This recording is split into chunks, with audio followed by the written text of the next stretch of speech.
valgusning deformatsiya ketayotganda juda ham chuqur, ya'ni juda ham chuqurlashib ketgan holatlarimizda o'sha shunday qaraganimizda bilar ekanmiz. Endi valgusning deformatsiyada oyoq to'pig'ining ichki yuzasi ko'proq bosilishni boshlaydi.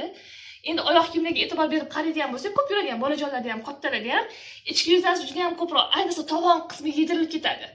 Valgusning deformatsiya hisobiga. Endi sizlar tasavvur qilinglar, har doim shunaqa pozada hozir biz oyog'imizdan yolg'onchi X qilib ko'rdik turganimizda ozgina yursak ham qanaqa darajada og'riq bo'ladi.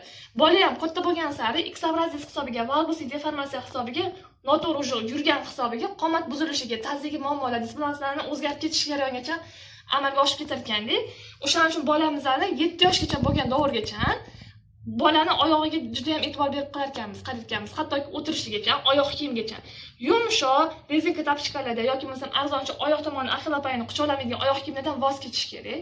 Qumli toshli joylarda ko'proq yurg'izamiz. Albatta toza, ekologik toza bo'lgan joylarimizda va o'tirishiga ham. Double o'tirishimiz, qurbaqa o'tirishimiz oyog'imizni o'qini joyidan siljitib yuboradi. O'zi normada tekis turadigan o'qimiz double, ya'ni qurbaqa o'tirganimizda aldamchi X obraziyasi va valgusning deformatsiya aldamchi bo'lib turadi, keyinchalik o'sha chinga o'tib ketadi. Chunki o'qimiz joyidan siljigan hisobiga nima bo'ladi ekan, oyoq to'liq muskullari ham joyidan o'zgarib ketar ekan.